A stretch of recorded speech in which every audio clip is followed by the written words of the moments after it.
going to happen, mate. We're going to do it. And when we do it, it's going to be vicious, mate. I ain't a man dregsing with the weights. I ain't a man taking the last ounces of my soul on the scales. I've done that before. I ain't doing it no more. You can say what you want. Oh, Bellew's not in shape. Bellew looks fleshy at the weight. Bellew's just iced a man who's never been done before. Bellew just feels in absolutely fantastic shape. Bellew doesn't lose 2.5 stone no more each time for a camp. Bellew goes to the gym now 15 stone and just cuts 10 pound nice and easy. I fought Nathan Cleverly in my 16th fight, 15 fight novice. I'd fought, the best person I fought was Oval Mackenzie at British title level. I am now, is that 25, is that 26 fights? I've fought some of the best, I've fought the best fighter in the world in my weight class, one of the biggest pound for pound punchers in the world. I've beat guys like Isaac Chilemba, world ranked guys. Let's see who beats Isaac Chilemba. I've beat renowned punchers, Ederson Miranda. I'm not saying he was the best Ederson Miranda, I'm just saying I've beat these guys. Who's he beat? Okay, everyone's saying, well, Tony, he did beat you. He beat a guy who basically got a fight because he opened his mouth at a press conference and he sells a shitload of tickets to the Echo Arena. That's why I got that fight. Everybody thought he was going to smash me. Everyone involved with that fight thought he was going to smash me. But when he went to within an inch of losing, and it's a decision that could have been either way, he doesn't want to come near me after it. That's why he couldn't answer the question then when I said it in front of him. Just answer me this: why wouldn't you take the rematch immediately? Do you know what he said? I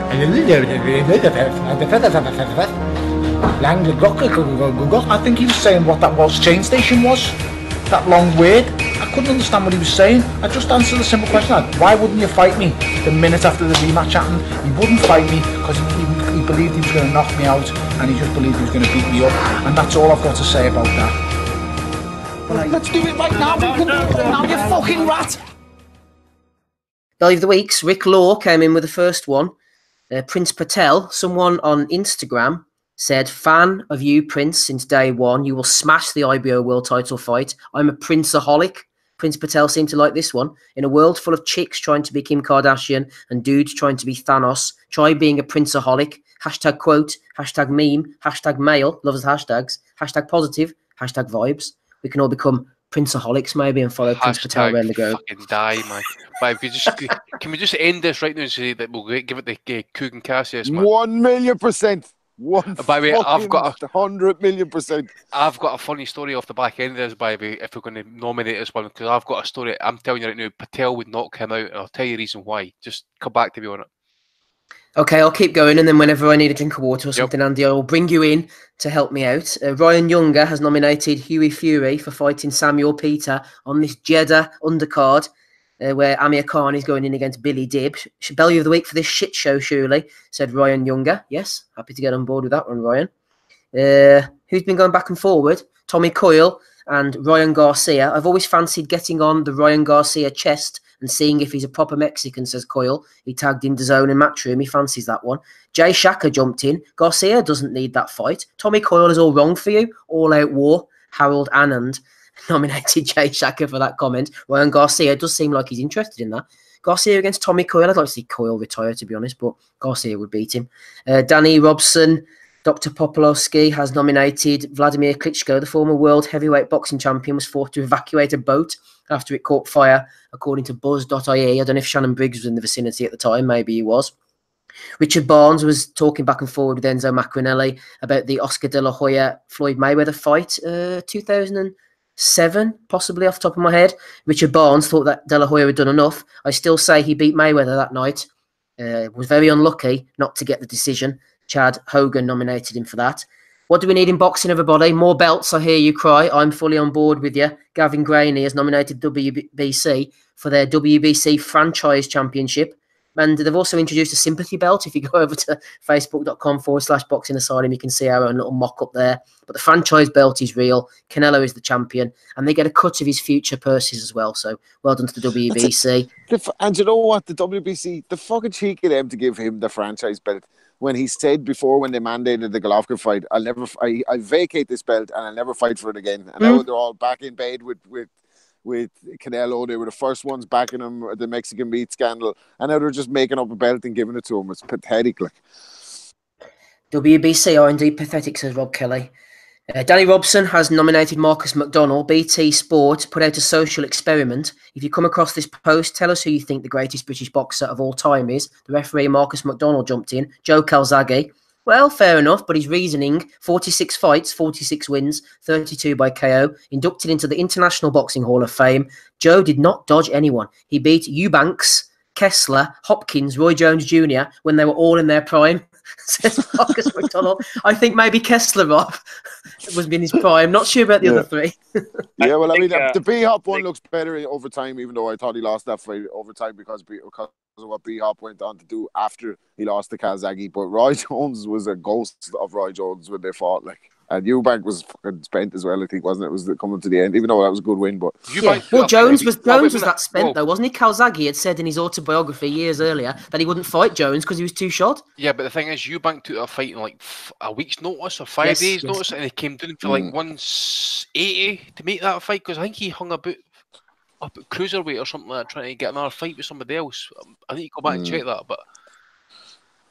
I remember. See, Eubank was a cunt for making weight at middleweight. But I remember once I seen him, or I read comments, to what's his name, Jim Rosenthal. He was so bad at cutting the weight. He said to Jim Rosenthal, "Jim, my eyeballs feel dry." Fucking hell, man! That tells you how bad you are. Eh? Bad as Lee Selber. Oof. Go on, Don.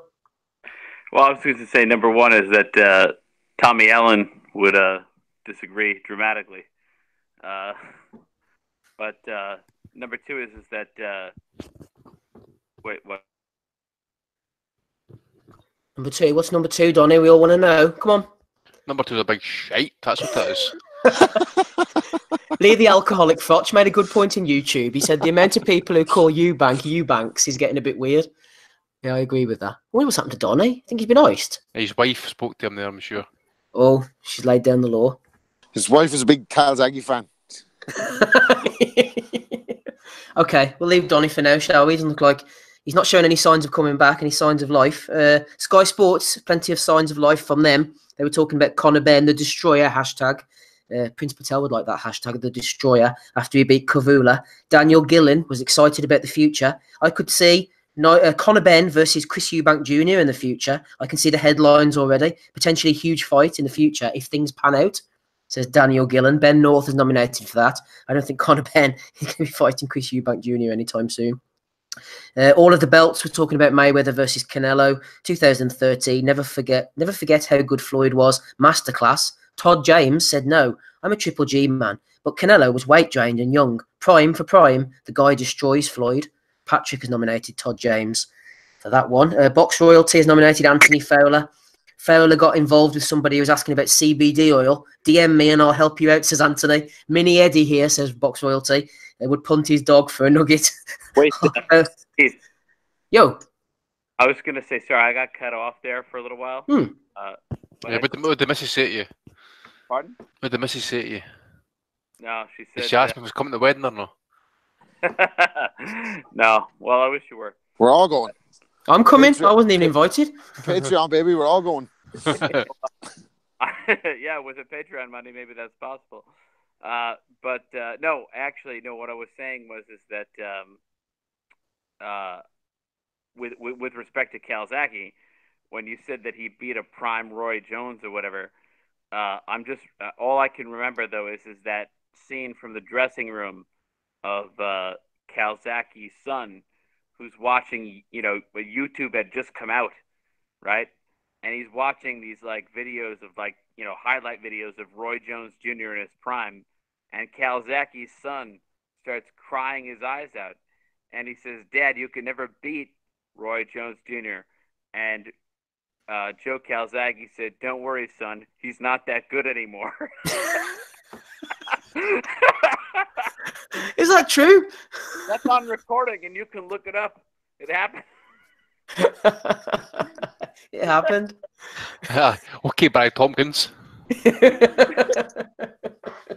Happened. There you go. Also, Donny, you'll be pleased to hear announcement. Jason Chukwu is in the chat, Donny. Jason Chukwu is in the chat. Well, it's always good. It's always a good week when Chukwu's in the chat. It certainly is. Chukwu's want to fight me or something, is he? Well, no, he said, Rob. Fight me in the chat. Chukwu said, I missed the card yesterday due to sleep. So there you go. Moving on, everybody. Whoa, what? What'd you say, Don? I said it's a good reason. Good reason, exactly. You stay with us, Don. Coming to you very shortly.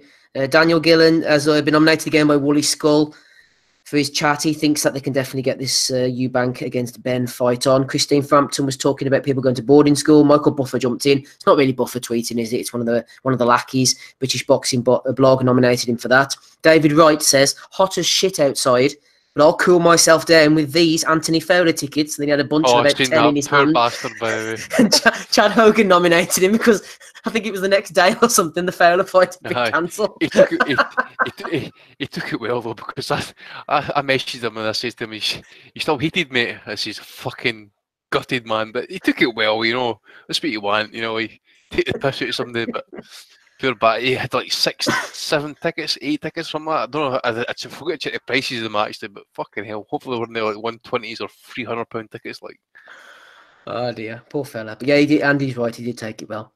Rob Harding has nominated Ryan Walsh. All the belts put up the video. Ryan Walsh entering the ring tonight, smooth as fuck. Walsh tried a little jump into the ring and he had a couple of stumbles, unfortunately. Stay humble and you never stumble. Don't try that again, Ryan, if I was you. He went a bit Prince Nazim. Rossi Beardsworth was loving David Allen. Apparently someone's put on Allen's Wikipedia.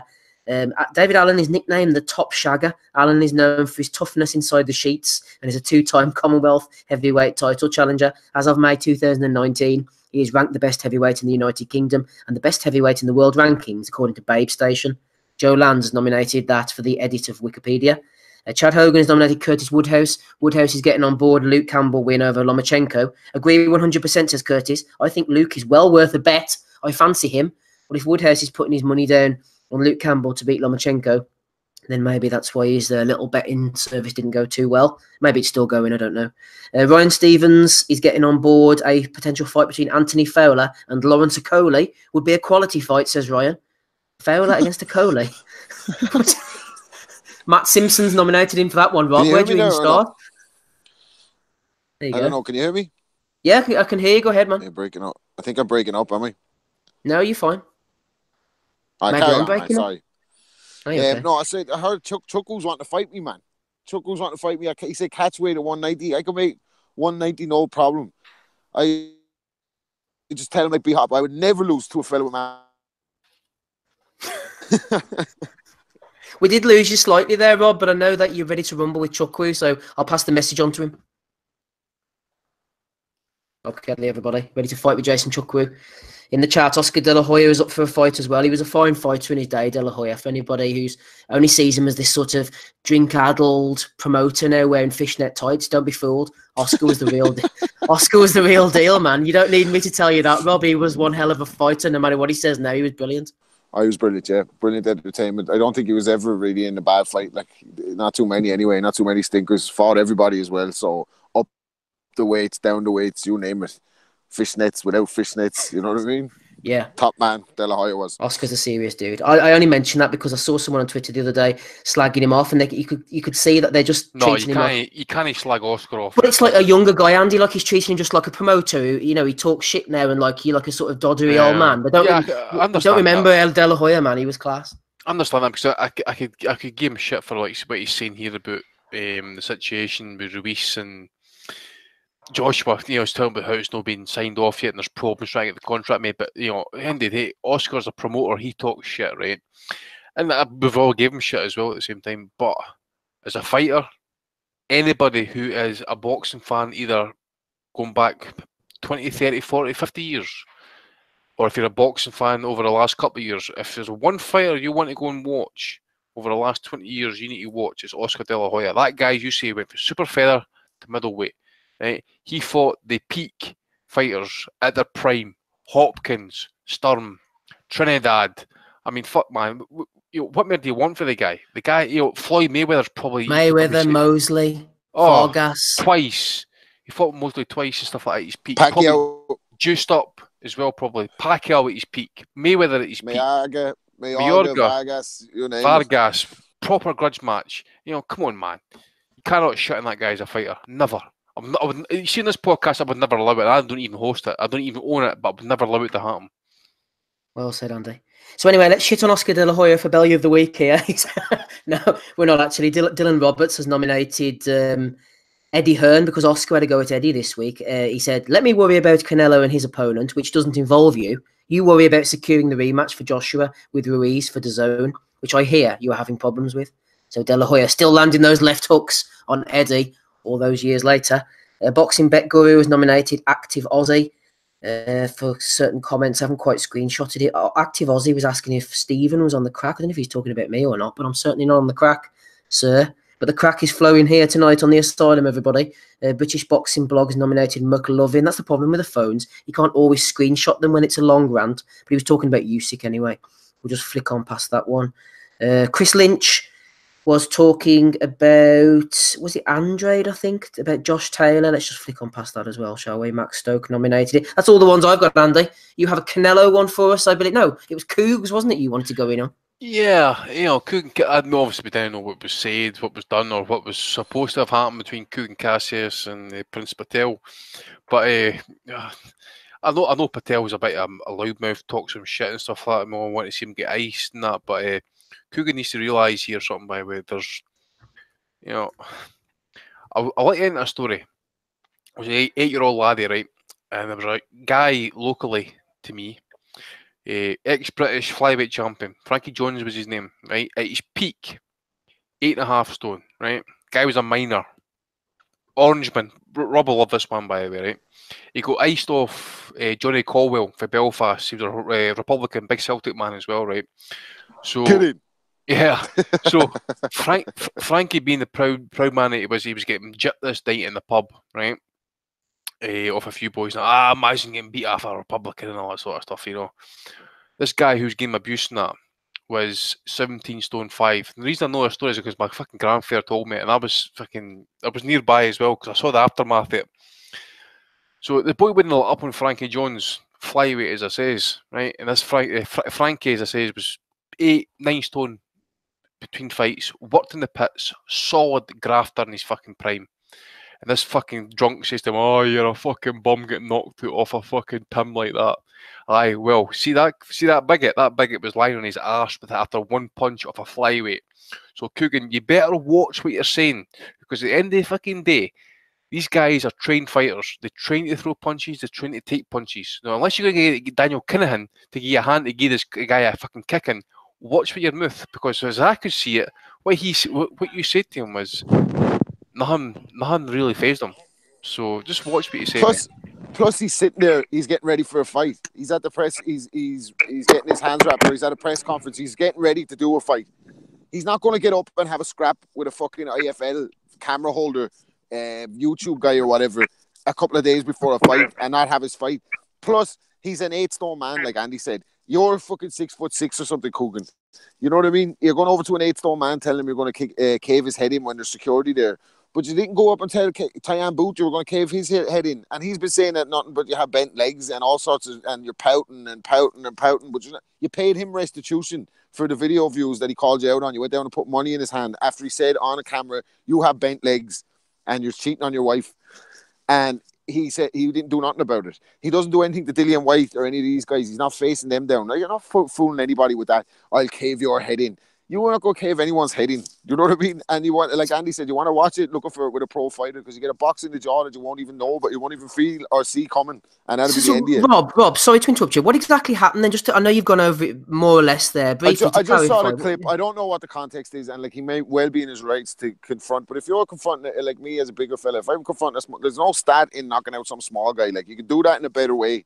But what he was doing was confronting him, and the security were getting in between. He was like, "Let me at him," kind of thing. And he says, "If you say it again, I'm going to cave your head in." Now, I don't know what Prince Patel said. He could have said something woeful, but keep that same energy for the likes of Tyan Booth and all those other fighters. That if you're going to be that way, or else just do it in a different way, because you're the guy behind the camera, dude. You're not in the ring. You know what I mean? And that one's going to end up bad for you. Keep saying to fighters that you're going to cave their head in and see what happens. Well, what I will say, Rob, I will refer people back to, I can't remember the episode now, but Tommy versus Coogan. Whenever Coogan come on and was going for Tommy, expecting Tommy to shit it. Well, we all heard that one. Aye. We all heard that one. He was like, all he could say was "Hard man, Tommy, ain't you?" As he froze, it turned into ice on the call because Tommy wasn't having it. And the same, didn't he say to someone in London, "Or where are you right now? Let me know when you're in London. We go meet up." And the man was like, "I'm in London right now." And Coogan, what did Coogan do? He blocked him. Aye. That showed him 6 stone, man. Go away. I was going to say, I actually brought up the box rate rankings for Sri Lanka. Do you know there's not one single fighter ranked from minimum weight to heavyweight? So Coogan's got his chance to step in here and be the pound for pound lineal king of fucking Sri Lanka here by if he tops Prince Patel. Andy, you talking about the box rate rankings reminds me of one of them Porky Rust videos recently. I was laughing. He was going through the matchroom card in your call, and he come on to, was it Shannon Courtney? And she's the only fighter like at her weight in Britain. I think it's like bantamweight. And then he went to her opponent, and her opponent's like ranked the lowest bantamweight in the whole world. Mm-hmm. And Porky Rust was going. Well, you know, I mean, Coogan is probably the best pound for pound in Sri Lanka, but you know, sadly, there's no statue of him sitting there in the capital with bent legs. He's box rec 893. I've no problem with Coogan, by the way, but just, you know, Patel might be a lot of things. In that he is a professional fighter. He knows how to throw punches. I've not seen him fight for quite a wee while now, actually, you need to think about it. But as I say, I'm giving you that example of Frankie Jones, what he did to a big man who's a non-qualified fighter, right? Frankie was British champion. He'd fought fighters who had actually challenged for world titles and stuff like that. He had fought illegally up in the pits, up in the braes, to settle scores and for extra bits of money, just like Jimmy Wilde did back in the 1910s and stuff like that. The proper Bevan boys, right? Watch what you're fucking saying, Coogan. I'm fucking telling you. One of these days, as Rob says, it's no the big guys or the fucking great guys. It's the guys who know how to throw a fucking punch. And you didn't see it coming. What's it all saying? You then need power that knocks someone out. If you didn't see, it's the punch you didn't see. You don't see. Yeah, I'm telling you. I sparred with Oisin Fagan, who's what? Oisin's best weight was what? 9 stone, maybe, right? Yeah. And we said we wouldn't do headshots because I have so much more weight than Oisin or whatever. We were only having to move around, like, but we said we'd hit to the body, and I did all right with him. I was so much bigger than Oisin, like it was hard for him to get in. But he fucking hit me in the ribs with a left hook to the body, and he fucking lifted me. And I was 14 and a half stone at the time. He's 9 stone. And he hit me in the with a left hook, and it almost I could feel me breakfast coming up, like. And he didn't even rip the body, you know what I mean? He just caught me nice, like. So, yeah, like we said, you know what I mean? Watch what you say, do, because you could be on somebody else's. You could be on behind the gloves, sprawled out with Michelle Joy Phelps going ha ha ha ha. After Prince Patel knocks your lights out, like. You're getting the same treatment as Paul Spadafora and Julio Cesar Chavez Jr. there, Rob. Then. Yeah, the fucker, little Oisin, the bastard. He's good, lad, though. Any more nominations? Anybody? Rob, you got anything for us? No, I was firmly going for Coogan this week. The minute I saw that clip, like, preposterous. Yeah, so he's Bellew of the week this week. Yeah, I saw people talking about that, but I didn't know the context. So the boys have sorted it out there. Who was I going to go for? I'm trying to flick back through them now. I like the Dave Allen one. I thought Ryan Walsh trying to jump over the ropes and making a pig's ear of it. But at least he had a laugh again. As Andy said earlier, he had a laugh to himself. So you can't take yourself too seriously in this game. Andy, any more nominations from you? No, mate, I'm just wanting to vote for Coogan. Well, that's 2 for Coogan then. What about you, Donny? Any nominations, or do you just want to go straight to the voting? Looks like Coogan could be a winner this week. I'll go straight to Coogie Bear. Straight to Coogie Bear from Donny. In the background there somewhere, in his car, hiding out. I'll go for Coogan as well. Why not? Clean sweep for the big lad, maybe getting back on the pod. He came on a few times back in the day. It wasn't just Tommy versus Coogan. He sat with us for about a good hour at one point with Rob Palmer on the call. Andy, remember those days? He messaged me privately saying he wanted to come on the show immediately. So I actually had to end the podcast one Sunday and then restart another one just so I could get talk. That's what happened. The Tommy v Coogan best on pay-per-view at a link that we created at the time. But in the day, does anybody know a Sri Lankan that can fight apart from the Tamil Tigers? Anybody? No. Well, I know one thing, Andy. I did cut out the clip for episode 300, so I'll try and find it for the future weeks, and I'll play the little couple of minutes of Tommy and Cougar going back and forward for nostalgia. Cougar could end up like that guy that tried to square up the Rocky Lockridge one time outside the liquor store in America. Yeah, he didn't do that twice. Okay, well done, Coogan. Congratulations to you.